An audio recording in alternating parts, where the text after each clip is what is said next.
So viewers, iPhone 13 কিন্তু চলে গেল উইথ 12 মেগাপিক্সেলের একটি ফোন এবং চমৎকার কন্ডিশনে কিন্তু নিয়ে নিল আমাদের এক সম্মানিত গ্রাহক। চলুন তার সাথে পরিচয় হয়ে এবং তার কাছ থেকে শুনি তার ফোন থেকে কল করতে। ভাই আসসালামু আলাইকুম। ওয়ালাইকুম আসসালাম। ভাই আপনার নামটা কেমন, কোথা থেকে আসছেন একটু বলবেন? আমার নাম রাহিম এবং আমি দিনাজপুর থেকে আসছি। আপনি কি করেন মূলত? আমি বর্তমানে একজন স্টুডেন্ট। আচ্ছা, আপনি কি প্রথমে কি আমাদের শপে চলে আসছেন নাকি আপনি আরও আজকে মার্কেট যাচাই করে তারপরে আমার দোকানে আসছেন? আমি ইউটিউবে আপনাদের রিভিউ দেখে আসছি। মূলত আপনি আমাদের ইউটিউব রিভিউ দেখার পর আপনি আমাদের দোকানে চলে আসছেন। যেমনটা আপনি রিভিউ দেখেছিলেন, তো বাকিটা বাস্তবায়ন কেমন লাগবে দোকানে আসার পর? আলহামদুলিল্লাহ, বেশ ভালো।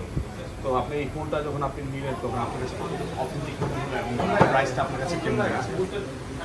প্রোডাক্টের কোয়ালিটি বেশ ভালো আর দামটা খুব সীমিত, খুব একটা বেশি নয়। সো ভিউয়ার্স, আপনারা যারা রিজনেবল প্রাইসের মধ্যে বাজেটের ফোন নিতে চান আপনারা কিন্তু চলে আসতে পারেন Dhaka Jamuna Future Park exchange প্রোতে লেভেল 4।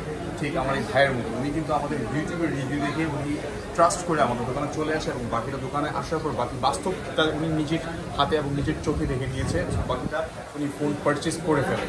সো ভাই, আজকে এই ফোনটা আপনি কত দিয়ে পারচেস করেছেন? এটা 58,200 টাকা। কত জিবি একটু বলবেন? 256 GB storage. 256 GB with charger. ভাই কিন্তু চার্জার নিয়েছে, তো এই জন্য ওনার এই প্রাইসটা কিন্তু 58,500 টাকা পড়েছে। আদারওয়াইজ এটার প্রাইস কিন্তু আরও কম। প্রাইসটা কত একটু বলবেন? প্রাইস 57,000 টাকা। 57,000 টাকা আইফোন 13 নিয়ে নিয়েছে ভাইয়া। সো ভিউয়ার্স, আপনারাও চাইলে কিন্তু চলে আসতে পারেন আমাদের শপে। এবং আপনি কিছু বলতে চান আমাদের দর্শকদের উদ্দেশ্যে? এখানকার প্রোডাক্টগুলো ভালো, আপনারা আসতে পারেন, এখানে আসে দেখতে পারেন, পছন্দ হলে আপনারা এখান থেকে নিতে পারেন। ধন্যবাদ ভাই আপনার মূল্যবান সময় দেওয়ার জন্য এবং আপনার ফোনটা আপনি বুঝুন। ধন্যবাদ।